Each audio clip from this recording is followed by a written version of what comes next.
बच्चे लास्ट कुछ क्लासेस में एब्सेंट थे या फिर भूल गए हैं जो हमने टॉपिक कर रहे थे या पढ़ा था, उसको मैं थोड़ा सा रिकॉल करवाता हूं। इसके पहले हमने दो फॉर्मूले पढ़े थे, एक था डिस्टेंस फॉर्मूला और दूसरा था सेक्शन फॉर्मूला कोऑर्डिनेट ज्योमेट्री में। अगर मान लो आपके पास कोई भी दो पॉइंट गिवन है, पहले पॉइंट का कोऑर्डिनेट है x1 y1, दूसरे पॉइंट का कोऑर्डिनेट है x2 y2, आपको दोनों के बीच का डिस्टेंस निकालना है तो डिस्टेंस फॉर्मूला लगेगा d इज इक्वल टू क्या फॉर्मूला, रूट ओवर अब जो बोल रहे हैं वो सही है, x2 minus x1 whole square plus y2 minus y1 whole square, ये डिस्टेंस फॉर्मूला है। ठीक है, सेक्शन फॉर्मूला क्या है, अगर मान लो इसके बीच में कोई भी एक पॉइंट P आता है जिसका कोऑर्डिनेट है x, y, जो इसको डिवाइड कर रहा है m/n में, तो आप इस x कोऑर्डिनेट को निकालने के लिए सेक्शन फॉर्मूला लगाओगे। फॉर्मूला है mx2 plus nx1 divided by m plus n, और y कोऑर्डिनेट के लिए फॉर्मूला है my2 plus ny1 divided by m plus n।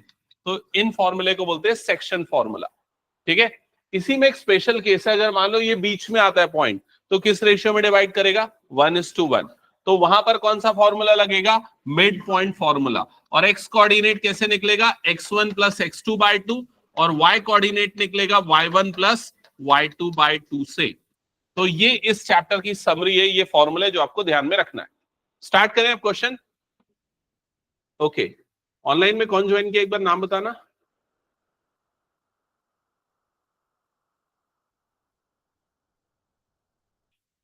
Online वाले बच्चों को आवाज आ रही है क्या? सर अनुष्का। ओके अनुष्का,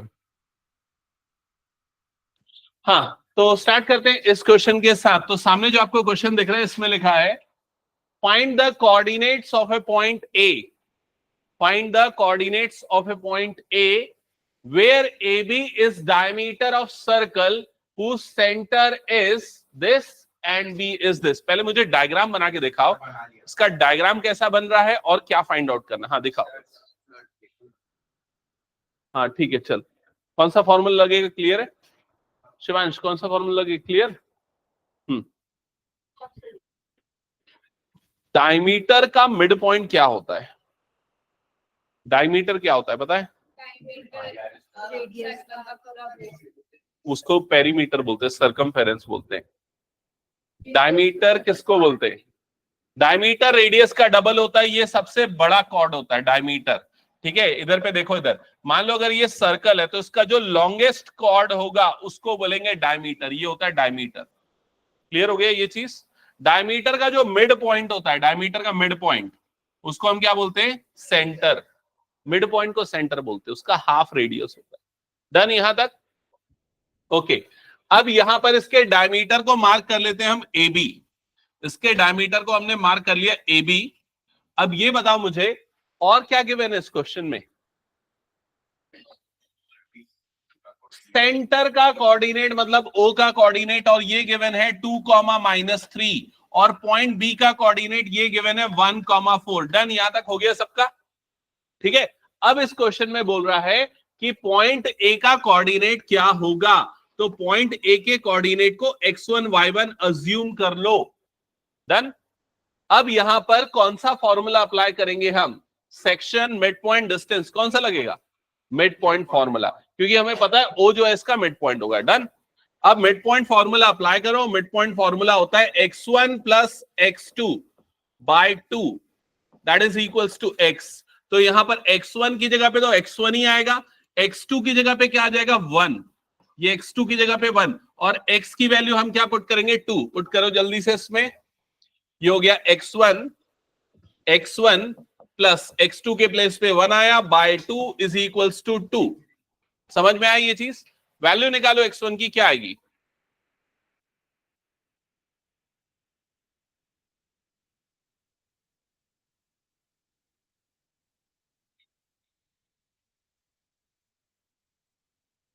ये इधर पे क्रॉस मल्टीप्लाई हो जाएगा, so x1 plus 1 is equal to कितना हो जाएगा, 4। ये वाला 1 इधर ट्रांसफर होगा तो x1 की वैल्यू कितनी आ जाएगी, 3। डन हुआ। y1 की वैल्यू कैलकुलेट करो फास्ट।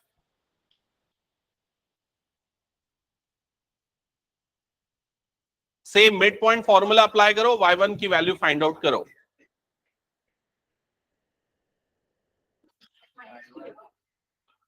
y की वैल्यू यस, ये हो जाएगा आपका y1, ये हो जाएगा आपका y2, और y के प्लेस पे पुट करेंगे -3। Mid point formula y is equal to y1 plus y2 by 2। y के प्लेस पे आ गया -3, y1 के प्लेस पे आएगा y1, और y2 के प्लेस पे आ जाएगा 4 डिवाइडेड बाय 2। इसको इधर क्रॉस मल्टीप्लाई कर देना, तो ये टर्म इधर मल्टीप्लाई होगी, तो यहां क्या आ गया -6 is equal to y1 plus 4। 4 इधर पे शिफ्ट होगा, तो ये हो गया -6 - 4। y1 की वैल्यू -10 आई क्या, चेक कर लो एक बार। तो पॉइंट ए का कोऑर्डिनेट आ जाएगा 3, -10। 3, -10 डन हो गया सबका ये। चलो नेक्स्ट क्वेश्चन। नेक्स्ट क्वेश्चन आगे बढ़ते हैं। ये है सामने एक और क्वेश्चन। पहले इस क्वेश्चन को अच्छे से पढ़ लो, क्या गिवन है।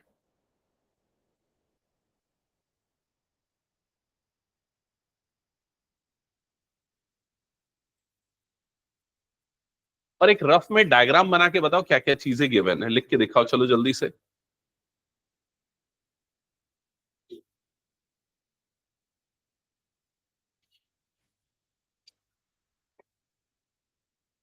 क्वेश्चन को पढ़ो और क्या क्या चीजें गिवन है नोट करो।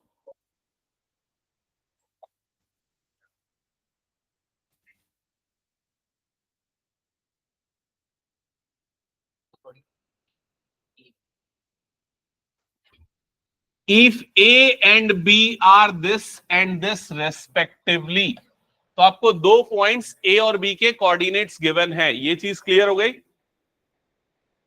Find the coordinates of point P, आपको पॉइंट P का कोऑर्डिनेट फाइंड आउट करना है।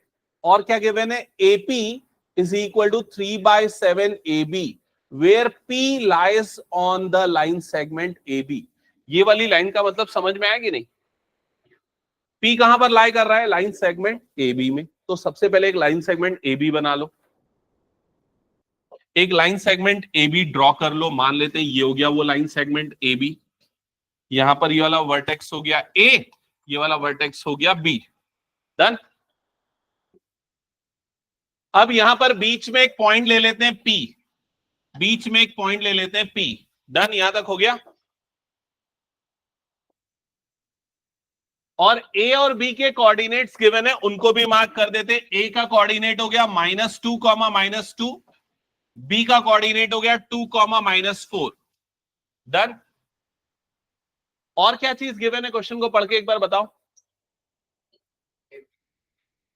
AP is equal to 3/7 AB, ये चीज भी लिख लेते हैं। AP is equal to 3/7 AB। Done. और आपको फाइंड आउट करना है पॉइंट P का कोऑर्डिनेट, जिसको हम अज्यूम कर लेते हैं वो क्या है, x, y। ठीक है। अब मेरा सबसे फर्स्ट क्वेश्चन ये बताओ, इसमें कौन सा फॉर्मूला अप्लाई करना पड़ेगा, सेक्शन फॉर्मूला। मिड पॉइंट हम तब लगाते जब हमें पता हो P इसका क्या है, मिड पॉइंट। क्या हमें पता है इसका मिड पॉइंट है, नहीं, तो क्या अप्लाई करेंगे, सेक्शन फॉर्मूला। सामने आ जाना, ठीक है। ओके, तो सेक्शन फॉर्मूला अप्लाई करने के लिए हमें क्या चाहिए, यहां पर रेशियो चाहिए। इस रेशियो को हम m/n अज्यूम करते हैं। अब ध्यान देना है यहां पर m, और सारे बच्चे ना इधर पे देखो, पहले सुनो, इधर उधर बातें नहीं करना है ना। m और n का रेशियो क्या आपको पता है, क्वेश्चन में दिया हुआ है क्या, बताओ मुझे। डायरेक्टली तो नहीं दिख रहा है, लेकिन m और n का रेशियो, अच्छा ये 3/7 अज्यूम कर रहे हो क्या, 3/7 नहीं है वो रेशियो। m और n का रेशियो मतलब ये दोनों साइड का रेशियो। ये दोनों साइड कितनी कितनी है, ये वाली साइड कितनी है, AP अपॉन इस वाली साइड को क्या बोलेंगे हम, PB। ये वाला रेशियो हमको चाहिए। क्या ये क्वेश्चन में गिवन है, नहीं गिवन है। कैसे फाइंड आउट करेंगे, तो ध्यान से देखना, ये जो AP is equal to 3/7 AB लिखा है, इस AB को मैं दो पार्ट में ब्रेक करता हूं। AB को कौन से दो पार्ट में ब्रेक कर सकते हैं, AP प्लस PB। तो ये AB को मैं AP प्लस PB लिख रहा हूं। क्या ये चीज समझ में एक बार चेक करके बताओ मुझे। डन। अब इसके बाद क्या करो, यहां पर इस टर्म को क्रॉस मल्टीप्लाई कर दो। 7 इधर क्रॉस मल्टीप्लाई होगा, ये क्या बन जाएगा 7AP। राइट साइड में 3 मल्टीप्लाई होगा दोनों टर्म्स के साथ, क्या क्या बनेगा ये 3AP प्लस 3PB या BP, जो भी बोलो। डन यहां तक। फिर उसके बाद ये AP वाली टर्म को इधर पे शिफ्ट कर दो, तो लेफ्ट साइड में क्या हो जाएगा 7AP minus 3AP that is equal to 3PB। Done. 7AP minus 3AP क्या बनेगा ये term 4AP that is equal to 3PB। अब आपको किसका रेशियो चाहिए AB बाय PB का, तो उसके लिए क्या करो, ये PB को इधर क्रॉस मल्टीप्लाई करो, 4 को इधर क्रॉस मल्टीप्लाई कर दो, तो AP बाय PB ये रेशियो आ जाएगा 3/4 और इसी रेशियो को आप क्या लोगे M/N। डन। यहां तक हो गया। तो आपको रेशियो यहां पर मिल गया, रेशियो हो गया 3:4 का। अब यहां पर अप्लाई करो सेक्शन फॉर्मूला। तो सेक्शन फॉर्मूला क्या होता है, अच्छा कितने बच्चों को पता है सेक्शन फॉर्मूला, हाथ उठाओ पहले। बाकी बच्चों को नहीं पता सेक्शन फॉर्मूला। अतुल्य, अनन्या, बताओ जल्दी क्या है section formula. mx2 plus divided by m plus n, ये हो गया आपका x1, ये हो गया आपका x2 और ये m और n की वैल्यू। जल्दी पुट करो, x कोऑर्डिनेट निकाल के बताओ।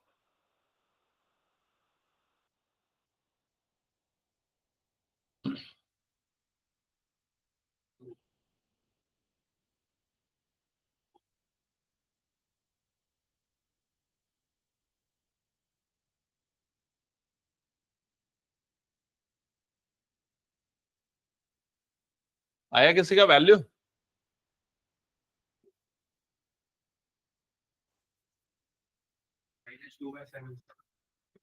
चेक करते हैं। x is equal to m की जगह पे पुट किया यहां पर 3, x2 के प्लेस पे पुट कर दिया होगा 2, प्लस n के प्लेस पे आया 4, x1 के प्लेस पे आया -2 डिवाइडेड बाय 3 प्लस 4।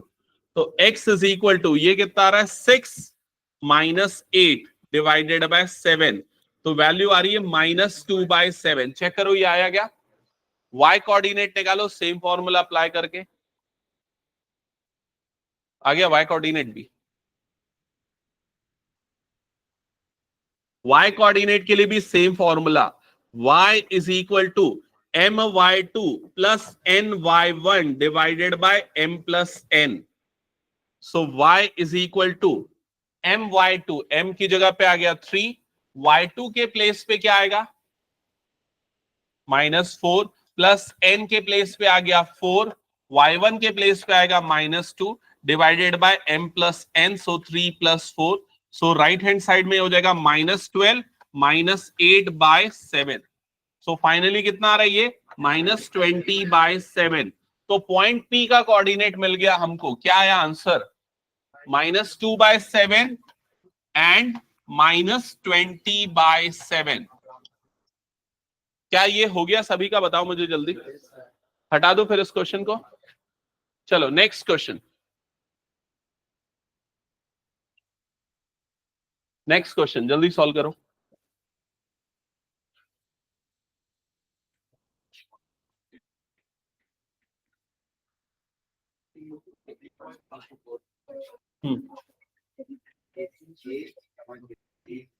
इसके बाद करेंगे, इसी ऑर्डर में चलेंगे, इसके बाद वही चैप्टर आएगा। ठीक है, ओके। हम लोग अभी जो ना सिलेबस को इसी ऑर्डर में आगे बढ़ाएंगे, 1 2 3 4 5 6 7, फिर हो जाएगा 8 9 एंड सो ऑन। जिनका जो भी छूटा है, सैटरडे संडे ये 2 दिन में एक्स्ट्रा क्लासेस रखूंगा, मेक श्योर उसको मिस मत करना। तो 1 2 3 4 5 वाले जो चैप्टर छूटे हैं ये 2 दिन आपको एक्स्ट्रा पढ़ना पड़ेगा। ठीक है, बैकअप क्लास मान लो। तो सैटरडे को हमारी रेगुलर क्लास कितने बजे से होती है 4 बजे से, तो जिन बच्चों का छूटा है टॉपिक वो 3 बजे से आएंगे, और संडे का टाइमिंग मैं डाल दूंगा, डेली 1 आवर या 1.5 आवर की क्लासेस करेंगे टिल द मिड टर्म, जो आपका मिड एग्जाम होने वाला है उसके लिए। ठीक है, ओके चलो क्वेश्चन नंबर 9 पे आते हैं। क्वेश्चन नंबर 9 में लिखा है find the coordinates of the point which divides the line segment joining these two points in 4 equal parts। तो सबसे पहले एक लाइन सेगमेंट बना लो, जल्दी से बना लिया लाइन सेगमेंट। तो एक लाइन सेगमेंट बन गया।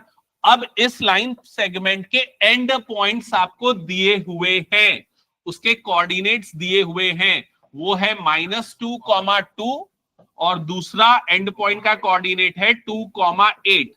डन। अब इस लाइन सेगमेंट को कितने इक्वल पार्ट्स में डिवाइड करें?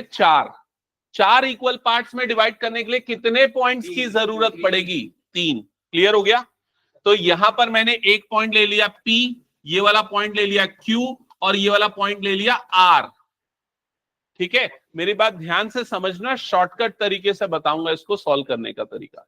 अगर आपको पॉइंट P निकालना है, मान लो, अभी सुनो बस, मान लो अगर पॉइंट P निकालना है तो पॉइंट P इसे किस रेशियो में डिवाइड कर रहा है? 1:3। तो सेक्शन फॉर्मूला लगाने के लिए M और N की वैल्यू 1 और 3 लोगे। ठीक है, अगर R का निकालना है तो रेशियो क्या लोगे? 3:1। और अगर Q का निकालना है तो रेशियो क्या लोगे? 1:1। और 1:1 मतलब कौन सा केस हो गया? Mid point.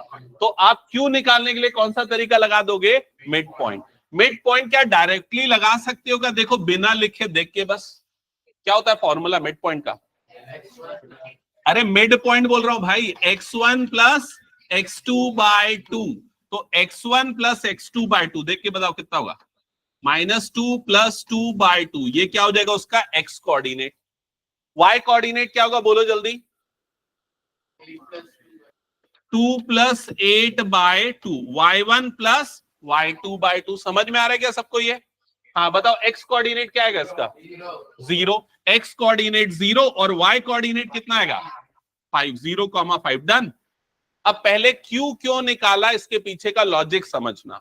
अगर आपको q मिल गया तो AQ का मिड पॉइंट कौन सा है? P। तो फिर से कौन सा फॉर्मूला लगा दो? Mid point. और फिर से आपको क्या मिल जाएगा? P। वैसे ही BQ का मिड पॉइंट क्या हो जाएगा? R। तो सेक्शन फॉर्मूले की जरूरत ही नहीं पड़ी, हमने मिड पॉइंट फॉर्मूले से ही सॉल्व कर लिया। डन। करो जल्दी इसको। तुम लोग सेक्शन फॉर्मूला लगा रहे हो, वो भी चलेगा, सही है बिल्कुल। ये तरीका भी बेटर है, मेरे को ऐसा लगा। हाँ जल्दी जल्दी सॉल्व करो, मैं कॉपी में चेक करूंगा सभी की, और जिनका हो गया नेक्स्ट क्वेश्चन स्टार्ट करो। और लिखना कैसे, अगर वो डाउट है तो इधर पे थोड़ा सा हिंट ले लो। For point Q, for point Q, it is mid point of AB, therefore x, y is equals to ये फॉर्मूला लगा देना, x1 plus x2/2, x1 plus x2/2 and y1 plus y2/2। तो यहां पर x, y is equals to आ जाएगा जो अभी हमने कैलकुलेट किया, -2 प्लस 2/2, 2 प्लस 8/2। तो ये आ जाएगा 0,5। ये x, y मतलब पॉइंट Q का कोऑर्डिनेट। डन। यहां तक हो गया। इसी तरीके से पॉइंट P और R का भी कोऑर्डिनेट निकालो जल्दी, मैं चेक करूंगा। जिसका जिसका हो गया बताओ मुझे। हो गया? P का क्या आया? P का क्या है जल्दी बता।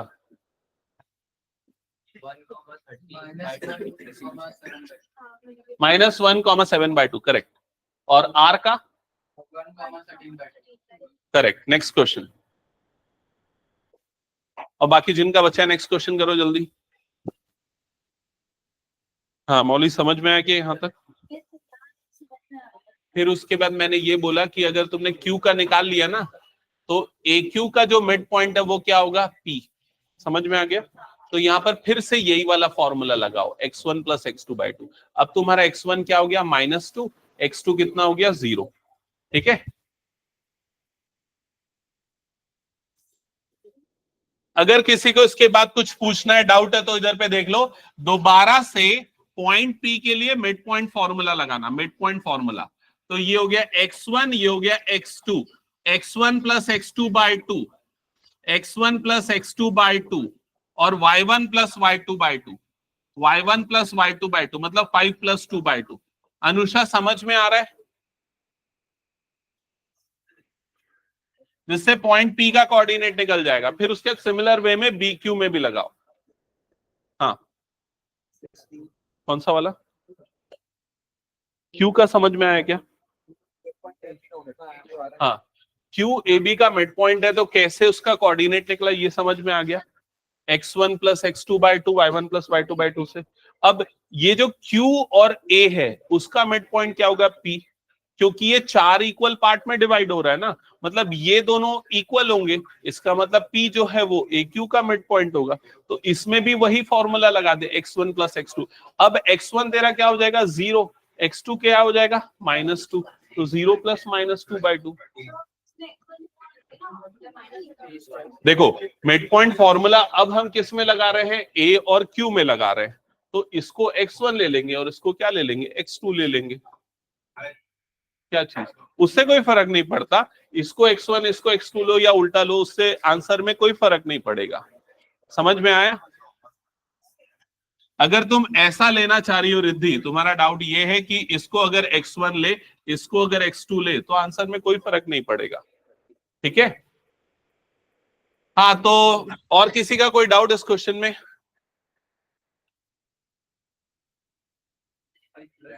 जिनका डन हो गया नेक्स्ट क्वेश्चन करो जल्दी।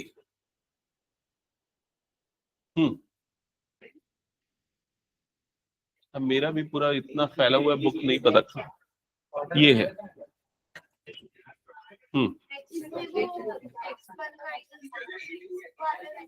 किसमें? एक्सटर्नल में देखना पड़ेगा मुझे। 10th 9th हो गया क्या सबका? हटा दूं? हाँ, क्या 9th में? 9th में किसी को डाउट? पीछे लास्ट स्वाति, ये बताओ मुझे, पॉइंट आर का कोऑर्डिनेट निकल गया? प्राची हो गया। अनन्या, पॉइंट आर का कोऑर्डिनेट जल्दी निकालो। अतुल्य, पॉइंट आर का कोऑर्डिनेट 1,13/2। ठीक है, तुम लोग नेक्स्ट क्वेश्चन पढ़ो जिनका हो गया है। क्या प्रॉब्लम जा रही है बताओ मुझे। दोनों को रूट के अंदर लिख दे और मल्टीप्लाई कर दे।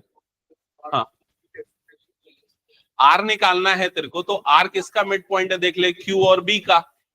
तो Q और B में x1 x2 वाला फॉर्मूला लगा दे। अगर तेरे को R का निकालना है तो R इन दोनों का मिड पॉइंट है ना, तो इसमें मिड पॉइंट वाला फॉर्मूला लगा दे। तो 0 प्लस 2/2 और ये कितना आ जाएगा? 5 प्लस 8/2। समझ में आ गया? डन हो गया। हटा रहा हूं मैं इस क्वेश्चन को, जिनका बचा है लास्ट में देख लेना फिर एक बार। नेक्स्ट क्वेश्चन पे आते हैं, क्वेश्चन नंबर 10। ध्यान देना। अच्छा, किसी का ये बन गया ऐसा? कोई बनाना स्टार्ट कर दिया, पढ़ लिया? ओके, जिसने पढ़ लिया अच्छी बात है, जिसने नहीं पढ़ा पहले क्वेश्चन पढ़ो, जल्दी पहले क्वेश्चन पढ़ो।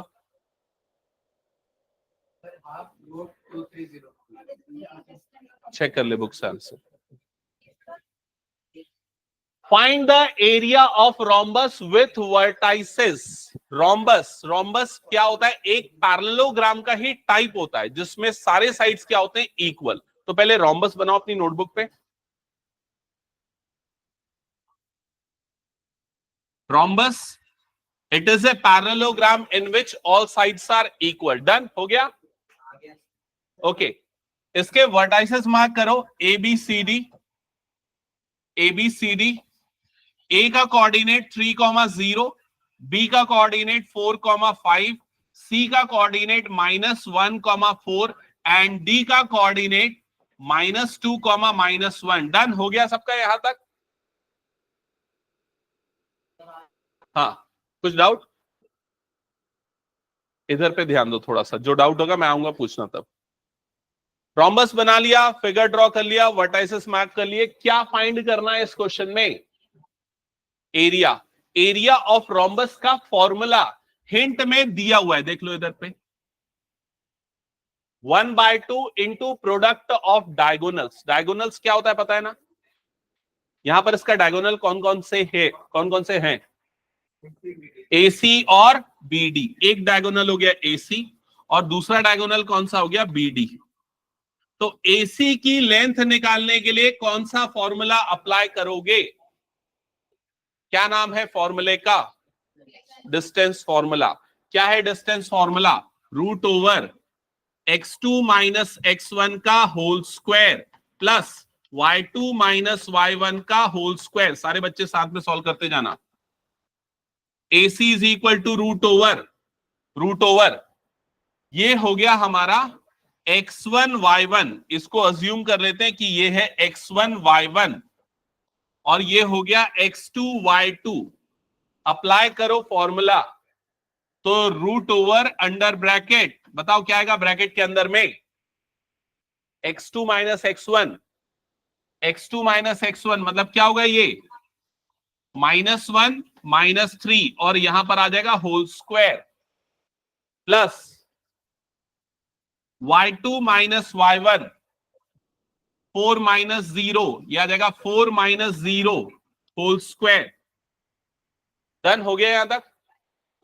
सो AC is equals to root over, ये आएगा -4 का होल स्क्वायर और ये आएगा +4 का होल स्क्वायर। दोनों का स्क्वायरिंग करने पे सेम नंबर मिलेगा 16। तो 16 + 16, तो AC की वैल्यू आ जाएगी यहां पर √32। चेक करो कितने बच्चों का ये आ गया AC का वैल्यू आ गया। अब सेकेंड डायगोनल जो है उसकी लेंथ फाइंड आउट करो। BD की लेंथ फाइंड आउट करो।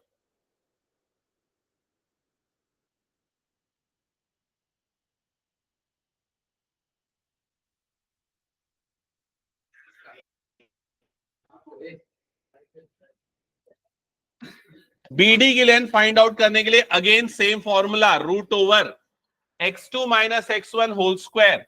तो ये हो गया x2 y2 और ये हो गया x1 y1। x2 minus x1 whole square, तो यहां पर आ जाएगा -2 -4 whole square plus y2 minus y1 whole square, तो ये आएगा -1 -5 होल स्क्वायर। सॉल्व करो जल्दी, बताओ क्या रहा है BD?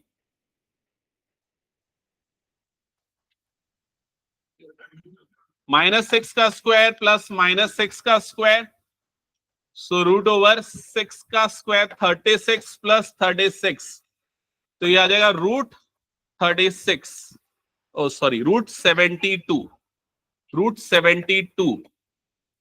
अच्छा एक चीज ना, एक मिनट थोड़ा ध्यान से सुनना, मैं एक शॉर्टकट चीज बता रहा हूं जो आगे जाकर आपको बहुत काम आएगी। सुनना ध्यान से, और उसको इस क्वेश्चन में भी हम अप्लाई करेंगे, अभी देखना। ये बताओ root over x² plus x² अगर है, इसको सिंप्लीफाई करके क्या लिख सकते हैं? और सिंप्लीफाई करके क्या लिख सकते हैं? और कुछ? तो ध्यान से सुनना, अगर कभी भी ऐसा केस आता है, तो अगर मान लो मैं दोनों से x² कॉमन निकाल लूं, तो क्या बचेगा यहां पर? 1 + 1, और 1 + 1 कितना होता है? 2। तो x² इंटू क्या हो गया? ये 2। x² है तो ये रूट से बाहर निकल सकता है। x² रूट से बाहर निकलेगा तो क्या बन जाएगा? ये x√2। x² जब रूट से बाहर निकलेगा तो x बन जाएगा ना। तो अगर ये बताओ रूट के अंदर में 3² + 3² आ रहा है, तो उसको क्या लिख सकेंगे? डायरेक्टली बताना देख के, 3√2। अगर रूट के अंदर में 5² + 5² आ रहा है, तो क्या लिखेंगे उसको? 5√2। अगर मान लो एक राइट एंगल ट्राइंगल है जिसका बेस और परपेंडिकुलर सेम है, अगर ये k है ये भी k है, समझ गए ना? अगर ये भी k है ये भी k है, तो उसका हाइपोटेनियस कितना होगा? हाइपोटेनियस कितना होगा? k√2। कौन सा फॉर्मूला लग रहा है? h² = p² + b² वाला। समझ में आया? ये लॉजिक याद रखना, कई जगह पे डायरेक्टली यूज करेंगे। तो जैसा हमारे पास यहां पर आया था, यहां पर सेम केस आया था ना, √4² + 4², तो इसको क्या लिख सकते हैं? डायरेक्टली इसको लिख सकते हैं 4√2। इसको भी उसी लॉजिक से क्या लिख सकते हैं, देख के बताओ? इसको लिख सकते हैं 6√2। क्या ये चीज क्लियर हो गई सबको? ऐसा लिखना ज्यादा आसान होगा, आपका टाइम सेव करेगा। डन। अब देखो यहां तक करने के बाद, यहां तक का कैलकुलेशन करने के बाद आपको क्या फाइंड आउट करना था? Area of rhombus. और एरिया ऑफ रोम्बस का फॉर्मूला क्या है? Area of rhombus is equals to half into product of diagonals. तो डायगोनल्स हमारे पास क्या क्या है? AC और BD। तो हाफ AC इंटू BD। क्या ये चीज समझ में आ गई सबको? यहां पर आ जाएगा हाफ AC की वैल्यू, AC की वैल्यू हम ये वाली यूज करेंगे, ज्यादा बेटर है। ये हो गया 4√2। और BD की वैल्यू ये वाली यूज करेंगे, ये क्या हो जाएगा? 6√2। डन। अब आपको पता है √2 मल्टीप्लाई होके क्या बन जाता है? 2। तो यहां पर आ गया 1/2 इंटू 4 इंटू 6 इंटू 2। ये 2 काट लो, 6 4 जा कितना हो गया? 24। डन। समझ में आया क्या सबको ये? ठीक है। ये वाली चीज ना आगे जब हम सरफेस एरिया वॉल्यूम करेंगे ना, ये कंसेप्ट बहुत यूज होगा, तो ध्यान रखना, ट्रिग्नोमेट्री में भी यूज होगा। ठीक है। हटा दो फिर इस क्वेश्चन को मैं। चलो अब देखते हैं कुछ क्वेश्चंस जो सिमिलर लॉजिक पे बेस्ड है और प्रीवियस ईयर में आए हुए हैं।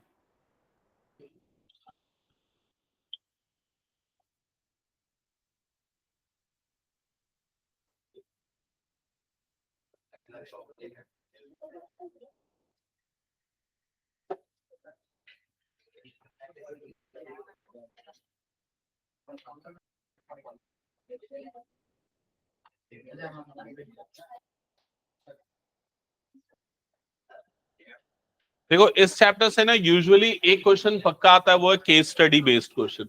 तो केस स्टडी बीच बीच में आएगा, ध्यान रखना। क्वेश्चन नंबर 1 और 2 1 मार्क के क्वेश्चन है। टाइम स्टार्ट्स नाउ, सॉल्व करो। अगर किसी से नहीं बनता मुझसे पूछो।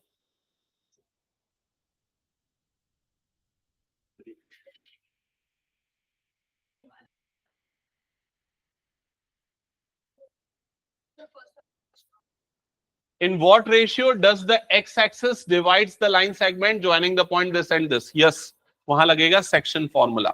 ये क्वेश्चन आप लोगों ने पिछले क्लास में किया है। रेशियो निकालना होता है। लास्ट क्लास में जो बच्चे अब्सेंट थे उनको मुझे बताना पड़ेगा, इंपॉर्टेंट था ये क्वेश्चन। ध्यान से सुनना, जिनसे बन रहा है वो बनाओ। एक्स एक्सिस इस लाइन सेगमेंट को किस रेशियो में डिवाइड कर रहा है, ये आपको बताना है। ठीक है। तो मान लेते हैं ये हो गया हमारे पास एक्स एक्सिस। ओके। और यहां पर वो जो पॉइंट्स है वो ऐसे हैं। ये वाला पॉइंट हो गया ए, और यहां पर ये वाला पॉइंट हो गया बी।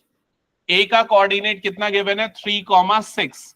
बी का कोऑर्डिनेट कितना गिवन है? -1, -3। डन। यहां तक हो गया। और ये जो पॉइंट है यही वो पॉइंट है जो एक्स एक्सिस में आ रहा है।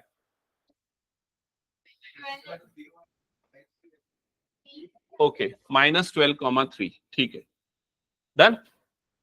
ये जो पॉइंट है ये एक्स एक्सिस में आ रहा है। अगर कोई भी पॉइंट एक्स एक्सिस में आता है तो उसका y कोऑर्डिनेट क्या होता है? 0। ठीक है। इसका मतलब इसका y कोऑर्डिनेट हो गया 0। x कोऑर्डिनेट हमें पता नहीं है, ठीक है, x लिख देते। और यहां पर आपको निकालना है रेशियो। रेशियो को हम क्या लेते हैं? m/n।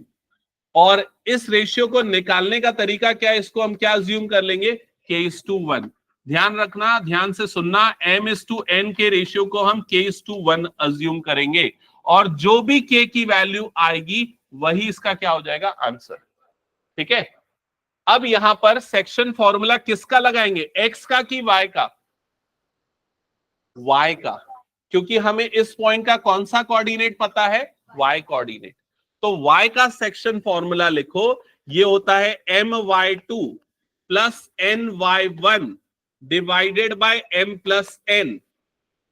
अब ध्यान से सुनना, फॉर्मूला लिख लिया, एक एक करके वैल्यू बताओ क्या क्या रखेंगे। ये वाले y की जगह पे क्या रखेंगे? ये y की जगह पे क्या रखेंगे? 0। m और n की वैल्यू क्या लेंगे? m और n की वैल्यू, m की वैल्यू k और n की वैल्यू 1। y1 और y2 की वैल्यू, y1 की जगह पे क्या आएगा? y1 की जगह पे क्या आ जाएगा? y1 की जगह पे लेंगे 6 और y2 की जगह पे ले लेंगे -3। डन। अब यहां वैल्यू पुट कर दो। y की जगह पे आ गया 0, m की जगह पे आ गया k, y1 की जगह पे आ जाएगा y नहीं ये y2 है ना, y2 की जगह पे क्या आ जाएगा -3 प्लस n के प्लेस पे आ जाएगा 1, y1 के प्लेस पे आ जाएगा 6 divided by m plus n, मतलब क्या हो जाएगा k प्लस 1। हो गया सबका? इसको क्रॉस मल्टीप्लाई कर दो तो k प्लस 1 इधर जाके मल्टीप्लाई होके क्या बन जाएगा 0। राइट साइड में क्या बचेगा -3k प्लस 6, -3k को यहां शिफ्ट कर दो तो 3k इज इक्वल टू 6, 3 को अपॉन में डाल दो तो k की वैल्यू 6/3, 6/3 कट करोगे तो कितने टाइम्स में जाएगा 2, तो कितना आ गया 2/1, और जो k की वैल्यू आई वही आपका रेशियो हो जाएगा m/n। तो इसका करेक्ट आंसर क्या होगा? Option D 2:1। डन हो गया सबका ये? चलो नेक्स्ट क्वेश्चन नंबर 13 करो। कौन सा फॉर्मूला लगेगा इसमें? Distance formula. ये याद है ना सबको? नहीं याद है तो देख लो सामने। d is equal to √x2 minus x1 whole square plus y2 minus y1 whole square. ये x1 y1, ये x2 y2। जल्दी फॉर्मूला लगाओ, डिस्टेंस निकालो।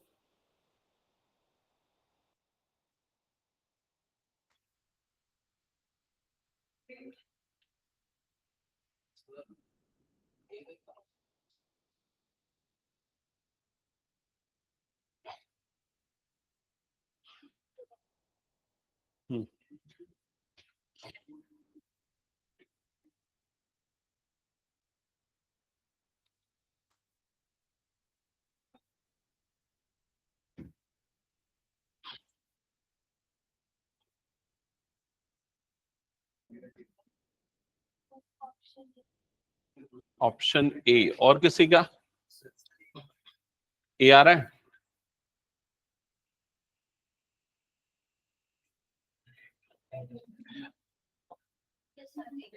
तुम लोग ना अपने लिखने की स्पीड बढ़ाओ, बता रहा हूं फाइनल एग्जाम में बहुत टाइम लगेगा नहीं तो। ठीक है, ए आ रहा है, करेक्ट है। x2 minus x1 whole square, तो -2√5 -0 का whole square plus y2 minus y1 तो 0 -2√5 का होल स्क्वायर। डन। तो यहां पर आ जाएगा √, दोनों की स्क्वायरिंग करेंगे, -0 का तो कोई मतलब नहीं, इसको छोड़ दो। 2 की स्क्वायरिंग करेंगे तो कितना हो जाएगा 4, √5 की स्क्वायरिंग करोगे तो कितना आ जाएगा 5। डन। यहां तक हुआ सबका? यहां पर भी ये -0, इसका कोई मतलब नहीं, छोड़ दो। प्लस 2 का स्क्वायरिंग करेंगे 4 और √5 का स्क्वायरिंग करेंगे तो ये कितना आ जाएगा 5। तो कुल मिला के रूट के अंदर क्या मिला यहाँ पर 20 प्लस 20, तो ये आ गया √40। √40 को लिख सकते हैं √2 इंटू 2 इंटू 10, तो आंसर कितना आ जाएगा 2√10। तो इसका करेक्ट आंसर होगा ऑप्शन ए। डन हो गया? हटा दूं क्या फिर इसको मैं? चलो नेक्स्ट क्वेश्चन पे आते हैं। अब देखो, कोशिश करो कि एकदम जल्दी करो, सारे बच्चों को बोल रहा हूं मैं, और एक्यूरेटली भी। ठीक है, नेक्स्ट क्वेश्चन स्टार्ट।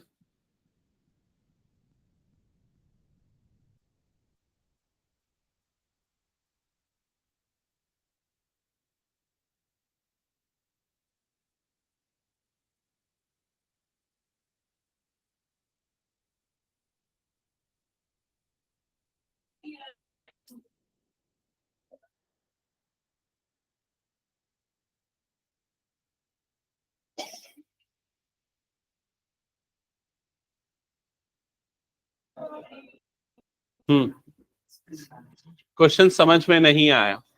ओके, ध्यान से देखना क्या लिखा है। -5,3 5,3 are two vertices of equilateral triangle. Equilateral triangle क्या होता है जानते हो ना? सारे साइड्स क्या होते हैं? इक्वल। तो इस इक्विलेटरल ट्राइंगल के दो वर्टेक्स आपको गिवन है, एक मान लो ए है, दूसरा मान लो बी है। Then the coordinate of third vertex, तीसरा जो वर्टेक्स है उसका कोऑर्डिनेट निकालना है। यहां तक क्लियर हो गया? क्वेश्चन में क्या गिवन है? Origin lies inside the triangle. Origin कहां पर आ रहा है? ट्राइंगल के अंदर। अब ना इसको समझने के लिए पहले ना हम इसको डायग्राम को बनाते। मान लेते हैं ये हो गया हमारे पास एक्स एक्सिस और ये हो गया हमारे पास वाई एक्सिस। ठीक है, सबसे पहले मुझे ये बताओ ये वाला पॉइंट कहां पर आएगा, कौन से क्वाड्रेंट में आएगा, बस ये बता दो। First, second, third, fourth, 4 quadrant होते हैं। सेकेंड क्वाड्रेंट -5,3 लगभग यहां कहीं आएगा, -5,3 डन, इस तरीके से। ठीक है, यहां पर ये वाली वैल्यू हो गई 3 और ये वाली वैल्यू कितनी हो गई -5। दूसरा जो पॉइंट बी है ये कौन से क्वाड्रेंट में आएगा, फर्स्ट क्वाड्रेंट, एग्जैक्टली वो इधर पे आएगा। अगर आप ध्यान दोगे तो देखो एग्जैक्टली इधर पे आएगा। ये वाला पॉइंट हो गया 5 और ये वाला पॉइंट क्या हो गया 3, मतलब 5,3, ये वाला पॉइंट आ गया बी और ये वाला पॉइंट आ गया ए। ठीक है, अब ट्राइंगल कौन सा ट्राइंगल बोल रहा है क्वेश्चन में, इक्विलेटरल, मतलब तीनों साइड्स क्या होंगे इक्वल। एक और इंपॉर्टेंट चीज बोला है, ये वाली चीज, इसका मतलब क्या है, ओरिजिन कहां पर है, ओरिजिन जानते हो ना, ये है ओरिजिन। ओरिजिन इस ट्राइंगल के अंदर आ रहा है, तो मतलब तीसरा वर्टेक्स कैसा बनेगा, तीसरा वर्टेक्स ऐसा बनेगा कि नहीं, क्लियर हुआ सबको ये चीज। तो ये बना तीसरा वर्टेक्स। अच्छा, अब मुझे कैसे पता चला कि तीसरा वर्टेक्स वाई एक्सिस में ही आएगा, क्योंकि देखो जितना लेफ्ट में हो उतना ही ये क्या है राइट में, सिमेट्रिक होता है ना, इसका जो परपेंडिकुलर होता है वो क्या होता है, इसको 2 इक्वल पार्ट्स में डिवाइड करता है। ठीक है, मतलब ये वाला पॉइंट कहां पर आएगा, वाई एक्सिस में, डन। और अगर कोई भी पॉइंट वाई एक्सिस में आता है तो उसका कौन सा कोऑर्डिनेट 0 होता है, तो एक्स कोऑर्डिनेट इसका 0 होगा और वाई कोऑर्डिनेट की वैल्यू अभी हमें नहीं पता। क्या ये डायग्राम समझ में आया, ये डायग्राम बनाना पड़ेगा, उसके बिना आप लोग नहीं बना पाओगे इस क्वेश्चन को। ठीक है, यहां तक का चीज पहले बना लो, समझ लो, इसके आगे कैसे होगा वो भी सोचना पड़ेगा। अगर कोई बता रहा है तो ठीक है, नहीं तो फिर मैं बताता हूं।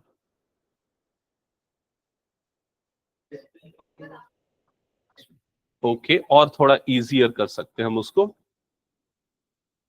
डन, यहां तक हो गया सबका। ओके, अब मेरा सबसे पहला क्वेश्चन ये है, मुझे बताओ यहां से यहां तक ए से बी का डिस्टेंस निकालने के लिए क्या हमें डिस्टेंस फॉर्मूला लगाना पड़ेगा या उसके बिना भी निकाल सकते हैं, डायरेक्टली निकाल सकते हैं। कितना होगा ए बी का डिस्टेंस, थोड़ा देख के बताओ। 10 यूनिट्स।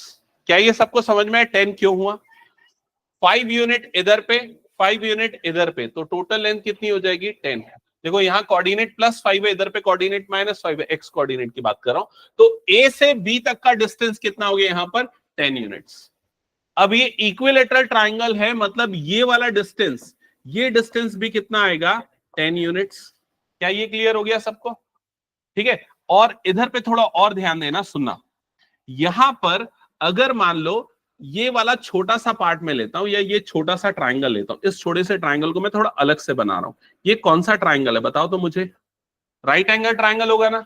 यहां पर ये वाला एंगल कितना होगा 90 डिग्री, ठीक है। अब सुनो, ये बताओ ये उस राइट एंगल ट्राइंगल का ये वाला जो साइड है इसका लेंथ कितना लेंगे, बेस होगा, लेंथ कितना होगा 5। ये वाला पार्ट उस राइट एंगल ट्राइंगल का क्या है 10, हाइपोटेनियस है, तो ये हो गया 10 और ये क्या हो गया हाइपोटेनियस, ये हो गया बेस, ये हो गया 5, और इस पार्ट को हम क्या बोलेंगे परपेंडिकुलर। और परपेंडिकुलर कैसे निकालेंगे, पाइथागोरस थ्योरम अप्लाई करके। अब पाइथागोरस थ्योरम अप्लाई करके इसका परपेंडिकुलर निकाल के बताओ कितना आएगा। ओके, और थोड़ा उसको सिंप्लीफाई करके बताओ।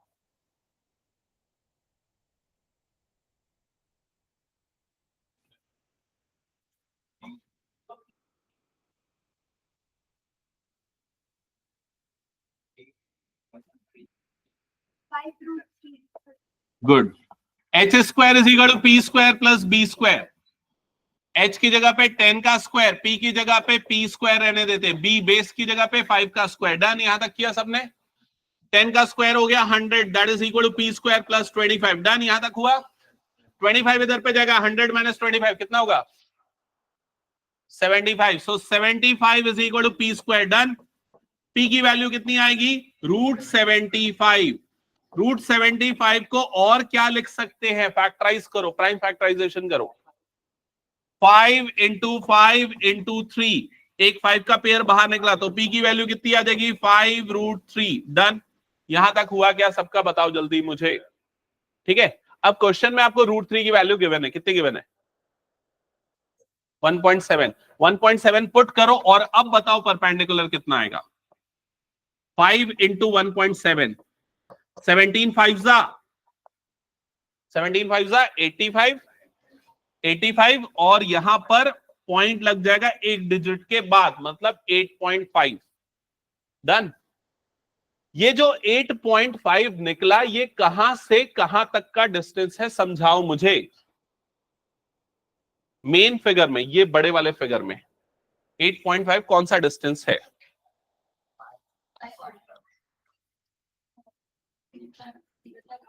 मतलब कि यहां से लेके यहां तक का डिस्टेंस कितना है? 8.5। क्या ये क्लियर हुआ?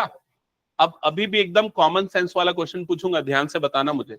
ये डिस्टेंस 8.5 है, y की वैल्यू कितनी होगी बताओ? y की वैल्यू कितनी होगी बताओ? y की वैल्यू कितनी होगी?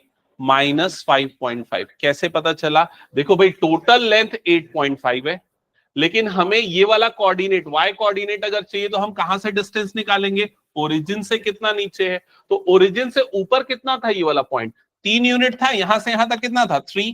तो इसमें से 3 माइनस कर दो तो ये वाला लेंथ कितना आ जाएगा? 5.5। डन, ये क्लियर हुआ। लेकिन यहां पर y कोऑर्डिनेट क्या होगा? नेगेटिव, क्योंकि नेगेटिव y एक्सिस में, तो इस पॉइंट का कोऑर्डिनेट आएगा 0, -5.5। क्या ये समझ में आया सभी को?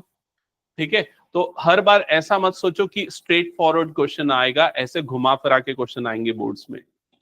मतलब उसका पूरा कैटेगरी रहता है ना, कई सारे सीधा फॉर्मूला बेस्ड, मेमोरी बेस्ड, फिर कुछ ट्रिकी क्वेश्चन भी होते हैं जो इस टाइप के आते हैं। ठीक है, सो बी प्रिपेयर्ड फॉर दैट। कम से कम 20% क्वेश्चन ऐसे मिलेंगे आपको। हटा दो इस क्वेश्चन को फिर मैं। चलो, जिसका बचा है वो कंप्लीट करो, जिसका हो गया क्वेश्चन नंबर 5 स्टार्ट करो।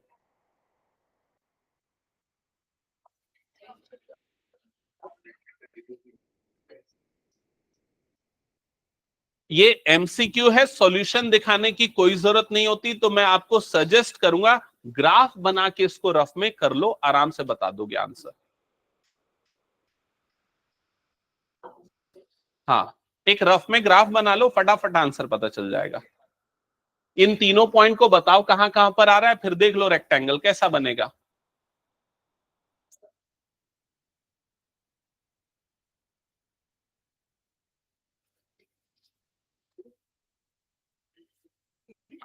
क्या कर रहे हो यार, बहुत टाइम लगा रहे हो।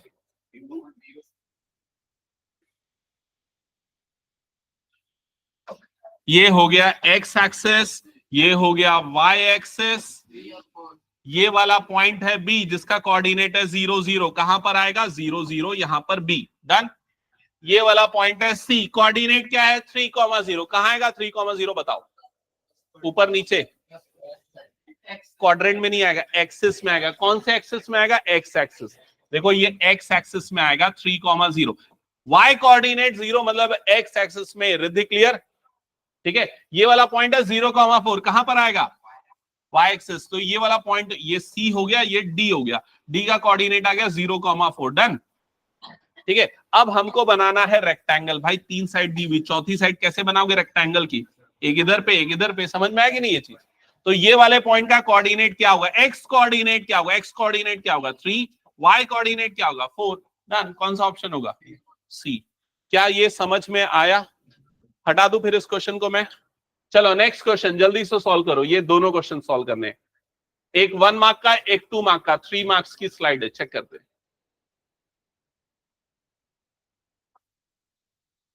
एक्चुअली ये ना उसका क्वेश्चन आ गया, लीनियर इक्वेशन इन 2 वेरिएबल वाले चैप्टर का, लेकिन मिक्स हो जाता है, ऐसा कुछ नहीं है। इसको मैं समझा देता हूं, 17 वाला बनाने नहीं देता। ठीक है, समझ लो। इधर पे ध्यान से देखो और सुनो। यहां पर एक इक्वेशन है x by A plus Y by B is equal to 1। जल्दी से सुनना ना, फटाफट बता रहा हूं। मान लो अगर मैं x की जगह पे 0 रखता हूं, y की वैल्यू क्या आएगी बताओ जल्दी? x की जगह पे 0 डालूंगा, ये 0 डाला मैंने, 0 डाला तो ये पूरा का पूरा क्या हो जाएगा? 0। क्या बचेगा यहां पर? y by B is equal to 1। ऐसे ही होगा, b उधर जाएगा तो y की वैल्यू क्या आ जाएगी? b। तो x 0 डालने पे y मुझे क्या मिला? b। क्या ये समझ में आया बताओ मुझे? मुझे ये बताओ ये वाला पॉइंट कहां पर आएगा?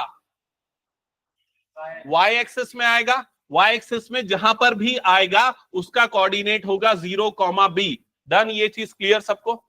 अब मुझे ये बताओ कि अगर इसी इक्वेशन में मैं y की जगह पे 0 डाल दूं, y की जगह पे 0 डालूं, तो क्या मिलेगा? मुझे x मिलेगा। y 0 डालने पे ये पूरा 0 हो जाएगा और x की वैल्यू मिल जाएगी। कितनी मिलेगी? a। तो x is equal to a। ये पॉइंट कहां पर आएगा? x axis. जहां पर भी आएगा उसका कोऑर्डिनेट क्या होगा? a,0। क्या ये क्लियर हो गया? मतलब अगर मैं इन दोनों पॉइंट को ज्वाइन करूंगा तो मुझे एक लाइन मिलेगी जिस लाइन की इक्वेशन ये दी हुई है। क्या यहां तक की चीजें सबको समझ में आ गई? लाइन का ग्राफ बना है। अब क्वेश्चन में पूछा क्या है, पढ़ो जल्दी। पूरा पढ़ो। Area of the triangle. कौन सा ट्राइंगल? जो कहां पर बन रहा है? Between the line and coordinate axes. Coordinate axes किसको बोलेंगे? ये है कोऑर्डिनेट एक्सेस। तो कोऑर्डिनेट एक्सेस और लाइन के बीच का एरिया बताना है। कौन सा फॉर्मूला लगेगा?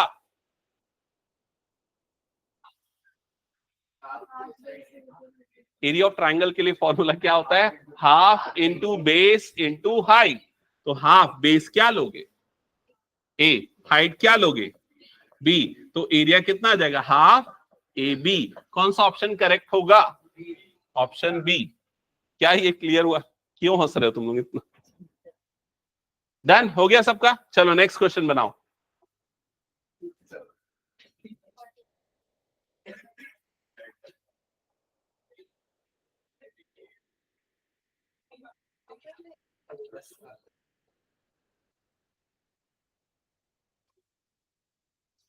जल्दी क्वेश्चन पढ़ो, ट्राई करो।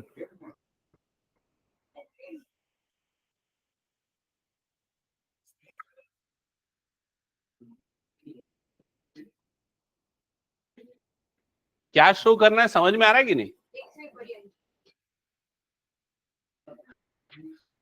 ठीक है, इसको हमें राइट एंगल ट्रायंगल प्रूफ करना है। और राइट एंगल ट्रायंगल कैसे प्रूफ होगा?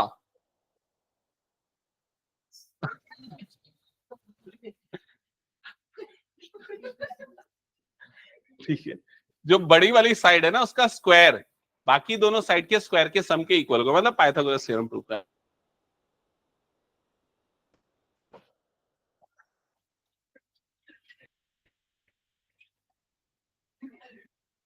ए बी बी सी सी ए, पहले तीनों साइड्स की लेंथ निकालेंगे, जल्दी निकालो।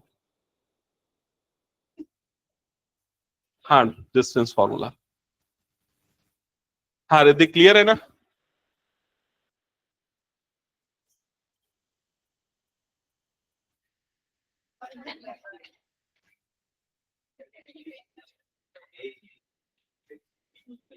चलो, ए बी का डिस्टेंस निकला क्या? बताओ जल्दी मुझे। ए बी का डिस्टेंस 10। और किसी का? 100 का रूट भी लेंगे। हाँ,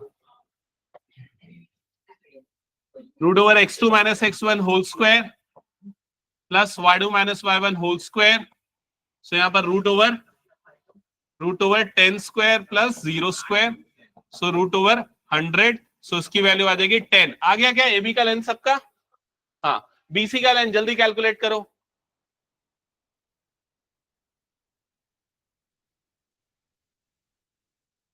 अक्षिता, डिस्टेंस फॉर्मूला याद हो गया?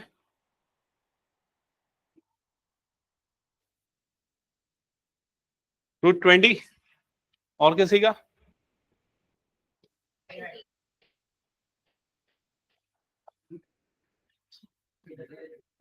BC root over x2 minus x1 whole square, 6 minus 8 का whole square plus y2 minus y1 whole square, 7 minus 3 का होल स्क्वायर। डन। तो रूट ओवर यहां पर क्या बनेगा? ये -2 का स्क्वायर प्लस ये हो जाएगा 4 का square. So root over 4 plus 16, तो ये आ गया √20। आ गया? चेक कर लो। Okay, next AC. एसी का डिस्टेंस कैलकुलेट करो। Root over x2 minus x1 whole square, x2 minus x1 whole square, 6 minus of -2 का whole square plus y2 minus y1 whole square, 7 minus 3 का whole square, so root over 6 plus 2 हो जाएगा, 6 plus 2 का square और ये हो जाएगा 4 का स्क्वायर, 6 प्लस 2 हो जाएगा 8, 8 square plus 4 square, 8 square is 64 plus 4 square is 16। Root 80 आया कि नहीं चेक कर लो जल्दी, आ गया। अब यहां पर देखो सबसे बड़ी साइड कौन सी है, AB, AB की वैल्यू कितनी आ रही है 10, तो AB square is 10 square which is 100, तो सबसे बड़ी साइड का स्क्वायर कितना आ गया 100। बाकी दोनों साइड के स्क्वायर का सम, बाकी दोनों साइड मतलब BC square plus AC square, ये निकालने के लिए BC की जगह पे रूट 20 का स्क्वायर प्लस AC की जगह पे रूट 80 का स्क्वायर, रूट 20 का स्क्वायर कितना हो जाएगा 20, रूट 80 का स्क्वायर कितना हो जाएगा 80, 80 प्लस 20 कितना आ गया 100। समझ में आ रहा है क्या, चेक कर लो जल्दी।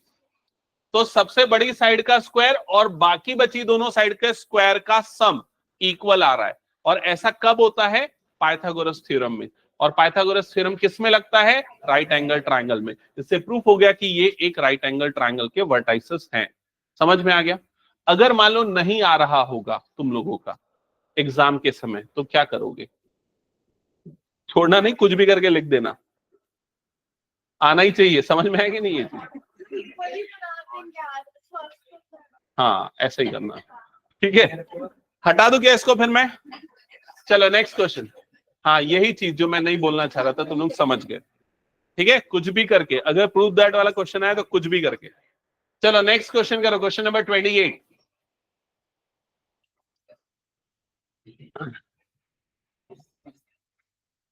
ये क्वेश्चन सभी का बनना चाहिए, जल्दी करो। ये सबसे इजी क्वेश्चन है, 2 मार्क्स का क्वेश्चन है।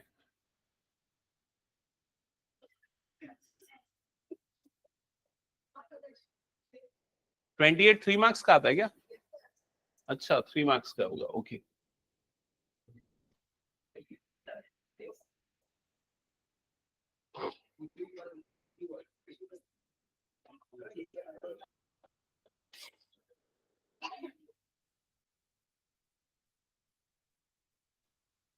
Q is equidistant from P and R. Q P से और R से इक्वल डिस्टेंस पे है, इसका मतलब समझ में आया। इसका मतलब Q का P से डिस्टेंस और Q का R से डिस्टेंस इक्वल है। डन। तो यहां पर मैं ये लिखता हूं QP इक्वल टू QR, तो ये करेक्ट होगा, चेक कर लो एक बार। डन। अब QP में लगाओ डिस्टेंस फॉर्मूला, QP में लगाओ डिस्टेंस फॉर्मूला, ठीक है चेक करता हूं, बाकी दोनों क्वेश्चन कर देता हूं। QP में लगाओ डिस्टेंस फॉर्मूला और इक्वल टू QR में भी लगाओ डिस्टेंस फॉर्मूला।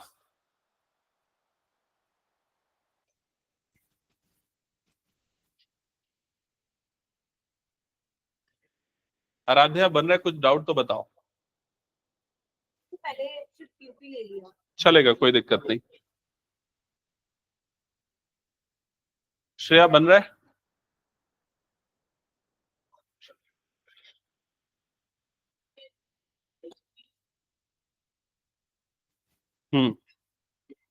QP का डिस्टेंस निकल गया क्या सबका,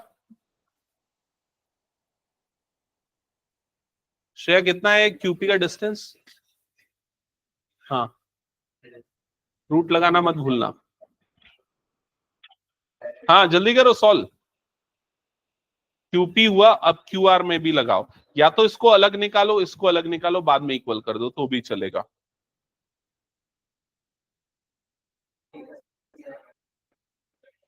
देखो आप दोनों को इक्वल लेके भी सॉल्व कर सकते हो, या दोनों को अलग अलग निकालो बाद में इक्वल कर दो तो भी चलेगा।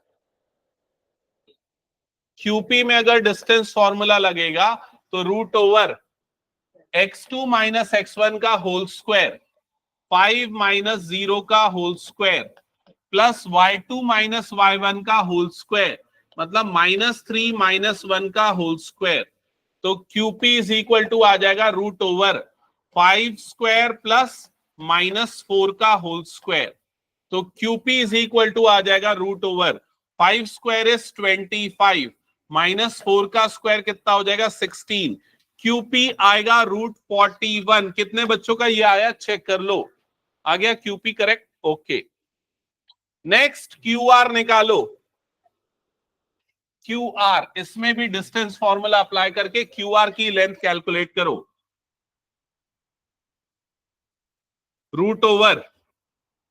√x2 माइनस x1 का होल स्क्वायर। तो यहां पर आ जाएगा x माइनस 0 का whole square plus y2 minus y1 का होल स्क्वायर। तो यह आ जाएगा 6 माइनस 1 का होल स्क्वायर, जिसके बाद ये आ जाएगा √x² प्लस 5 स्क्वायर। तो ये आ जाएगा √x² प्लस 25। चेक करो ये आया क्या QR।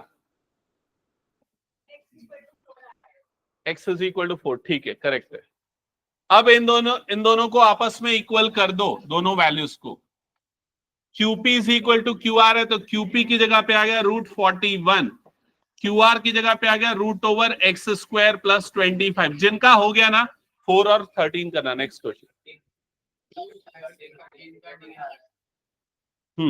ठीक है। स्क्वायरिंग बोथ द साइड, ये करने का स्क्वायरिंग बोथ द साइड। तो 41 इधर पे आ जाएगा x² प्लस 25। 25 को इधर शिफ्ट करना, तो 41 minus 25 is equal to x²। दोनों का डिफरेंस आ जाएगा 16 इज इक्वल टू x²। तो यहां पर x की वैल्यू आएगी 4। एक मिनट, x की वैल्यू क्या लिखा 4 लिखा, लेकिन इसमें दो वैल्यू लिखनी पड़ेगी, एक +4 और दूसरी -4। ठीक है एक मिनट, मैं ये बता रहा हूं एग्जैक्टली सेम क्वेश्चन जो है ना वो लास्ट ईयर के एग्जाम में भी आया था। एक बच्ची ने अपना आंसर शीट निकाला था, तुम्हारे स्कूल की थी, कौन सा KPS सरोना की थी, पलक। 96 या 95 कुछ मार्क्स आया था उसका आधा या एक नंबर इसी में कटा था। +-4 की जगह उसने सिर्फ 4 लिखा था। ठीक है डन, समझ में आ गया सबको, ये गलती मत करना। चलो नेक्स्ट क्वेश्चन करो। हाँ इसका -1 distance of this point from x axis. नहीं देखो ध्यान से समझना, फोर्थ मैं समझा रहा हूं, सुनो पहले ध्यान से। सबसे पहले तो कोऑर्डिनेट एक्सेस बना लेते हम, x एक्सिस और ये हो गया y एक्सिस। मुझे बताओ ये वाला पॉइंट कौन से क्वाड्रेंट में आएगा? Second quadrant. x की वैल्यू -1 और y की वैल्यू क्या हो गई 7, मतलब पॉइंट यहां पर आ जाएगा -1, 7। डन, यहां तक क्लियर हो गया सबको। अब क्वेश्चन में क्या पूछा है, इस पॉइंट का डिस्टेंस कहां से एक्स एक्सिस। किसको बोलते हैं एक्स एक्सिस? ये वाला। अब देख के बताओ थोड़ा, इसके और इसके बीच में कितना डिस्टेंस है? यहां से यहां तक कितना हो गया 7, तो उसका करेक्ट आंसर होगा 7। क्या ये हाँ इतना इजी, ये क्लास 9th का क्वेश्चन है। जो y कोऑर्डिनेट होता है किसी भी पॉइंट का, वो क्या देता है? एक्स एक्सिस से distance.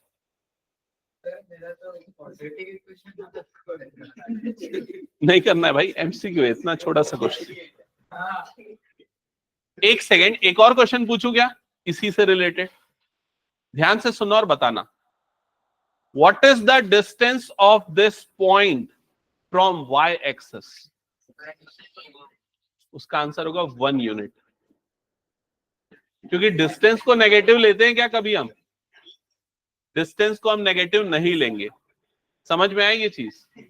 Okay next question. What is the distance of this point from origin? Origin का मतलब क्या हो गया 0,0। तो 0,0 और इसके बीच में लगा दो डिस्टेंस फॉर्मूला 0,0 और इसमें डिस्टेंस फॉर्मूला लगाओ। d is equal to x2 minus x1 whole square plus y2 minus y1 whole square. तो यह आ जाएगा √, इसकी स्क्वायरिंग करोगे तो कितना मिलेगा 36 प्लस 8 का स्क्वायरिंग करने पे क्या मिलेगा 64। कितना आएगा दोनों का सम 100 का रूट कितना हो जाता है 10। तो इसका करेक्ट आंसर होगा ऑप्शन डी। एक बात ध्यान से सुना, कभी भी डिस्टेंस वाले क्वेश्चन में नेगेटिव दिखे तुरंत काट देना, वो तो होगा ही नहीं। समझ गए ना ये चीज, ये गलती कभी मत करना। चलो नेक्स्ट क्वेश्चन। हाँ ये केस स्टडी, ऐसा ही क्वेश्चन किसी के एग्जाम में आया था क्या, केवी में आया था ना, हाँ वही मैं देख रहा था। तो इसका एक केस स्टडी वाला क्वेश्चन तो मेक श्योर आता ही आता है, ये पक्का चांस है केस स्टडी। ठीक है, एपी का कोऑर्डिनेट ज्योमेट्री का बोर्ड एग्जाम में इन दोनों का केस स्टडी पूछेगा ही। सो क्वेश्चन में क्या लिखा है पहले अच्छे से पढ़ लो।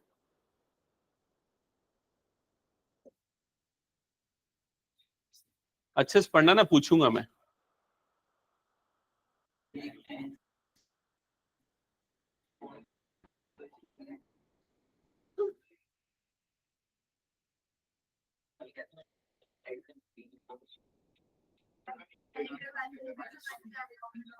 अरे क्या करूं तुम्हें।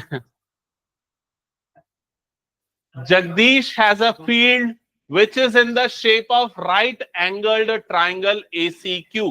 क्या यहां तक की चीज समझ में आ गई? ACQ दिख गया क्या सबको? ACQ ये वाला ट्राइंगल है ACQ।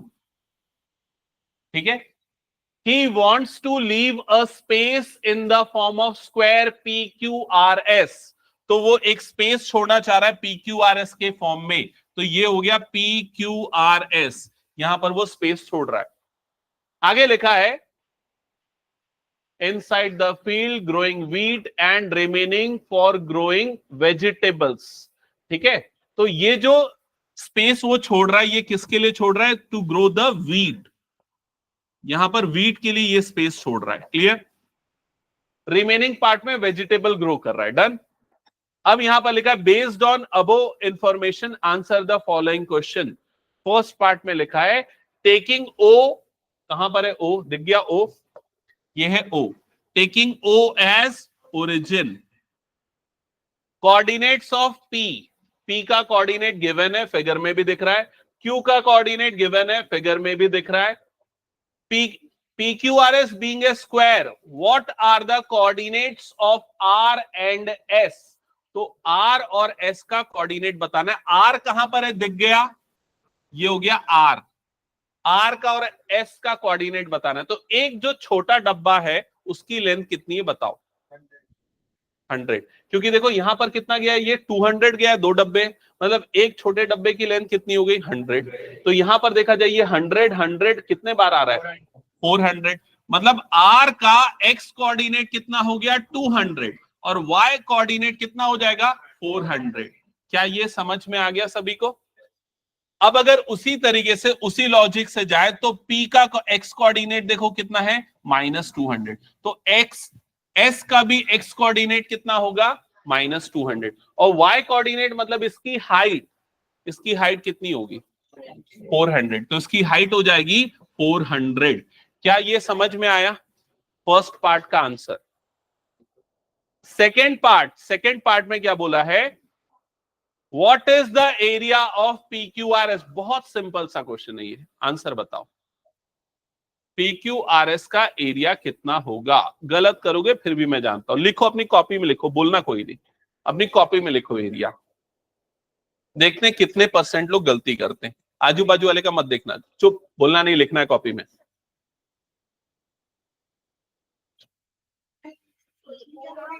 What is the area of PQRS? Copy में लिखो, हाँ कॉपी में लिखो। What is the area of PQRS? लिख लिया? क्या लिखा है? गलत लिखा है, मैं जानता था। मतलब सबसे आसान चीज है, फिर भी बहुत सारे बच्चे गलत लिखे। जल्दी लिखो, मुझे कॉपी में दिखाओ। हाँ हाँ गलत है, सही है, कॉपी बंद कर लो। तो स्क्वायर का एरिया लेंगे ना। हाँ क्या है, कहाँ लिखा है? गलत है। ये क्या लेंगे? ये थोड़ा समझ लो क्या लेंगे, देखो। 200। नहीं,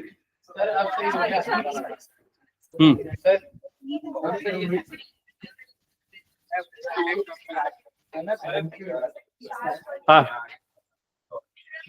अभी एक जीरो बढ़ा लिया, क्या लिखा दिखा, गलत है। हाँ जल्दी बता क्या है। हाँ, तो मैं तुम लोगों की कॉपी देख के, एक मिनट सुन लो, मैं तुम लोगों की कॉपी देख के ये समझ पाया कि क्या क्या गलती कर सकते हो। पहली चीज तो ये कि एरिया ऑफ स्क्वायर का फॉर्मूला साइड इंटू साइड, पूरे पेरीमीटर होता है, साइड इंटू साइड या फिर क्या होता है ए स्क्वायर। समझ में आया, पहली गलती। दूसरी गलती, ए की वैल्यू क्या लेना है, ए की वैल्यू क्या लेना है, ए भाई ए जो है ना यहां से यहां तक की लेंथ है। चलो इसमें प्रॉब्लम जा रही है 200 इधर 200 इधर 400 होनी चाहिए, इसमें प्रॉब्लम जा रही है तो ये देख लो ये कितना है 400, 400 है। समझ में आया कि नहीं, तो इसकी साइड कितनी हो गई 400।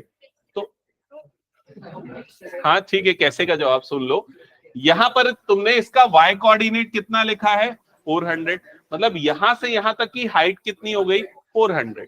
ओरिजिन बीच में आ रहा है 200 इधर 200 इधर, तो टोटल लेंथ कितनी हो गई 400। समझ में आया, ये सेकंड मिस्टेक जो बच्चों ने की। थर्ड मिस्टेक जो सबसे ज्यादा बच्चों ने की, 400 का स्क्वायर गलत निकाला। ठीक है, ठीक है, जिसमें पहला स्क्वायर बता रहा हूं अनन्या का कितना आया 8। अच्छा ठीक, 200 का स्क्वायर करते तब भी 8 नहीं आता। चलो दूसरा, दूसरा जो बहुत सारे बच्चों ने गलती किया, 4 का स्क्वायर कितना होता है 16 और उसके बाद लिखा 2 0। बहुत सारे बच्चों ने ये गलती किया, आने कितने चाहिए 0, 4 0। क्या ये क्लियर हुआ, डन। अपनी मिस्टेक पहचानो और उसको रिपीट मत करना आप, ठीक है। नेक्स्ट क्वेश्चन, जल्दी इसका नेक्स्ट पार्ट, इसको खत्म करके जाएंगे, जल्दी बताओ। What is the diagonal of P R, P R जो डायगोनल है उसकी लेंथ बतानी है, पी आर ये डायगोनल की लेंथ बतानी है, देख लो इधर पे। अरे इतना जल्दी निकाल लिया, ये डायगोनल 400।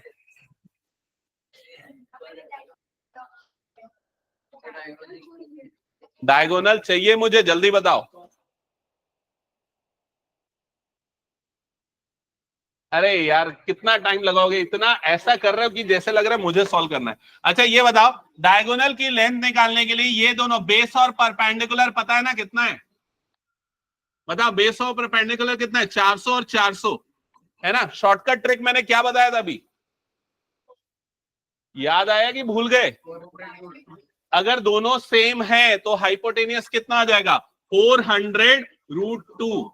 याद आया, ये वाला लॉजिक बताया था, √x² प्लस x², तो इसकी वैल्यू क्या होगी x√2। डन, तो इसका आंसर आएगा 400√2।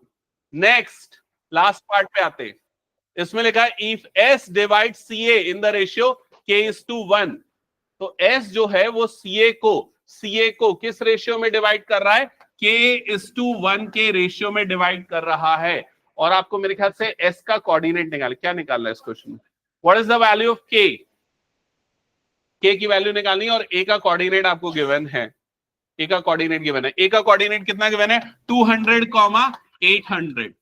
और ये बताओ c का कोऑर्डिनेट क्या होगा, नहीं ना यार, x की वैल्यू पता है हमको, 1 2 3 4 5 6, मतलब कितना हो जाएगा -600, समझ में आया कि नहीं। तो ये हो गया x1 y1, ये क्या हो गया x2 y2, और रेशियो क्या हो गया यहाँ पर k:1। तो आपको k की वैल्यू निकालनी, वो होगा इसका फाइनल आंसर। डन। तो तुम लोगों के स्कूल में जितने भी पॉसिबल क्वेश्चन आ सकते हैं वो सब मेरे पास है, लेकिन वो इतने ज्यादा है कि मैं उसको मिड टर्म के पहले, हाफ ईयरली के पहले नहीं करवा पाऊंगा, ठीक है। तो कोशिश तो जारी है कि जितना पॉसिबल हो करवाऊं, बाकी क्वेश्चन भी कुछ दूंगा मैं तुम लोगों को प्रैक्टिस के लिए। डन। चलो नेक्स्ट क्लास में फिर कंटिन्यू करेंगे, नया चैप्टर स्टार्ट करेंगे, ट्रिग्नोमेट्री, वही आ रहा है इस ऑर्डर में। मिस मत करना, भले ही आपके हाफ ईयरली में नहीं आ रहा हो तो भी उसको अटेंड करना कंपलसरी है।